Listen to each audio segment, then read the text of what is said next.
हाँ जी। मैम साहब, मैं कूड़े वाला हूँ, कूड़ा लेने आया हूँ और आगे से कूड़ा मैं ही लेने आया करूँगा। लेकिन अंकल जी, मैंने आपको आज से पहले तो कभी देखा नहीं। पहले तो कोई और भैया आते थे ना शायद। हाँ हाँ, पहले कोई और आता था, लेकिन आज से मेरी ज्वाइनिंग हुई है तो आगे से कूड़ा मैं ही ले जाया करूँगा। हाँ, मैं अभी लेके आती हूँ। राहुल, कूड़ा ले आना, अंकल जी आए हैं। हाँ अभी लाया। पापा आप? पापा? राहुल बेटा, तुम कैसे हैं आप? और कहाँ थे इतने दिनों से? अरे मैंने आपको कितने कॉल किए लेकिन आपने मेरे को जवाब ही नहीं दिया। और तो और मैं आपके घर पे भी गया था, वहाँ भी ताला लगा हुआ था। और ये सब क्या है पापा? आपका तो इतना अच्छा बिजनेस था ना, उसके बावजूद आप ये कूड़ा उठाने क्यों आए हैं? बेटा, कुछ बातें छुपी रहें तो ही अच्छा रहता है। देखिए पापा, आपको बताना पड़ेगा, मैं आपके बेटे जैसा ही हूँ। तो क्या हुआ अगर आप मेरे मुंह बोले पापा हैं तो? देखिए पापा, आपने मेरे को जीने का सहारा दिया है, आपने मेरी ज़रूरत के टाइम पे बहुत ज़्यादा मदद करी है, और वो एहसान मैं ज़िंदगी भर चुका नहीं सकता आपका। इसलिए आपको बताना पड़ेगा कि आपके ऐसे हालात क्यों हुए। देखो बेटा, ये सब बातें बताने का मेरे पास टाइम नहीं है। आप कूड़ा दो और मैं जाऊँ। अगर आप कूड़ा नहीं दे रहे तो मैं चलता हूँ। अरे पापा सुनिए ना, अगर आप मेरे को सचमुच अपना बेटा मानते हैं ना, तो आपको ये बात बतानी पड़ेगी कि आपके ऐसे हालात क्यों हुए हैं। और प्लीज़ आप अंदर आइए, अंदर बैठ के बात कीजिए। देखिए पापा जी, मेरे से आपकी ये हालत देखी नहीं जा रही, और आप यहाँ से अगर ऐसे चले गए ना तो मैं आपका ज़िंदगी भर पीछा करता रहूँगा, ये जानने के लिए कि आपके ये हालात क्यों हुए हैं। इसलिए मेरे को आपको अभी बताना पड़ेगा। आइए ना, अंदर बैठिए। हाँ हाँ, आइए ना, अंदर बैठ जाइए, बाहर गर्मी भी बहुत हो रही है। ठीक है बेटा। आइए। देखिए पापा जी, अगर आप मेरे को सचमुच अपना बेटा मानते हैं ना, तो आपको ये बताना ही पड़ेगा कि आपके साथ ऐसा क्या हुआ है जो आपके ये हालात हो गए हैं। वरना मैं समझूंगा आपने आज तक जो भी मेरे को प्यार किया है ना, वो सब आपका दिखावा था।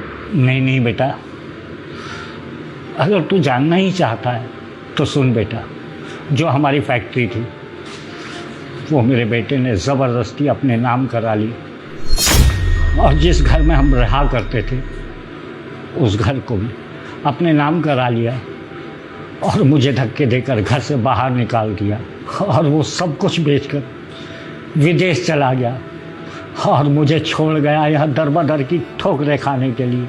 और मैं ये सदमा बर्दाश्त नहीं कर पाया। मैंने छोटा मोटा काम करा अपना पेट भरने के लिए।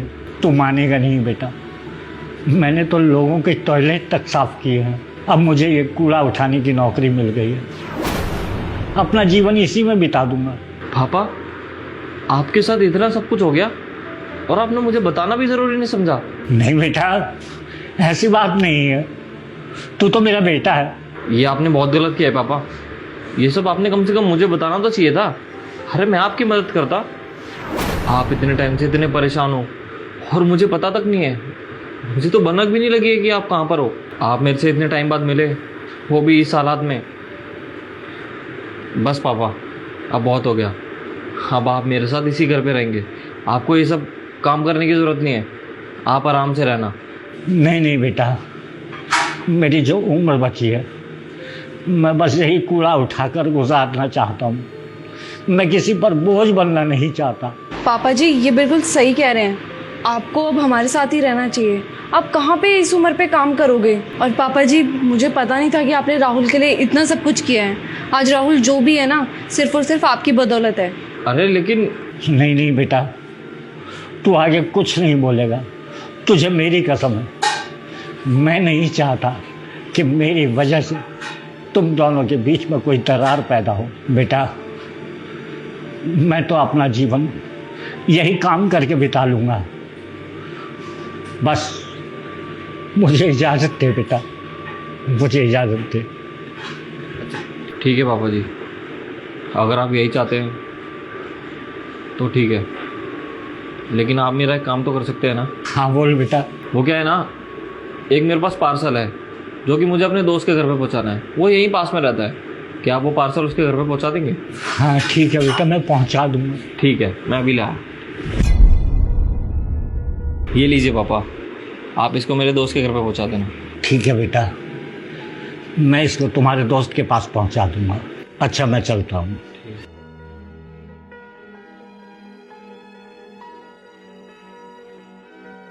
राहुल मैं कुछ समझी नहीं, हमें यहाँ पे आए हुए अभी 1 महीना ही तो हुआ है, और 1 महीने में तुम्हारा ऐसा कौन सा दोस्त बन गया जिसको तुमने पार्सल भिजवाया है? अंकिता, सही कहा तुमने। यहाँ आसपास मेरा कोई भी दोस्त नहीं रहता। वो क्या है ना, मैंने अपने पापा को कुछ पैसे दिए हैं। अरे उन्होंने मेरे लिए इतना कुछ किया है, मेरे को पढ़ाया लिखा है। अरे वो बहुत ही स्वाभिमानी व्यक्ति हैं, वो कभी भी मेरे साथ नहीं रहेंगे, मैं जानता हूँ। इसलिए मैंने उनको कुछ पैसे दिए ताकि उनकी मदद हो सके और वो ये सब काम छोड़ दें। राहुल ये तो तुमने बहुत अच्छा किया।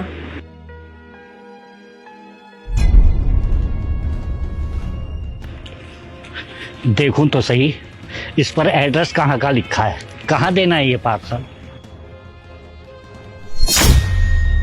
अरे इस पर तो कहीं का एड्रेस नहीं लिखा हुआ। अरे ये क्या लिखा है? देखिए पापा जी, इस पे कोई भी एड्रेस नहीं लिखा हुआ है और मैं जानता हूँ कि आप बड़े स्वाभिमानी व्यक्ति हैं। आप मेरे साथ नहीं रहेंगे, इसलिए मैंने इसके अंदर कुछ पैसे दिए हैं जिससे आपकी मदद हो सकती है। प्लीज़ आपको मेरी कसम है, ये पैसे लौटाने मेरे को वापस मत आना और ये पैसे आप रख लेना। इससे आपको जीवन व्यतीत करने में आसानी होगी और आपको ये छोटा मोटा काम नहीं करना पड़ेगा। देखिए इससे आपकी ज़्यादा कोई मदद तो नहीं होगी, लेकिन हाँ इससे आपको जीवन व्यतीत करने में आसानी होगी। और हाँ, ये घर आपका ही है, आप जब चाहे इस घर में आकर रह सकते हैं।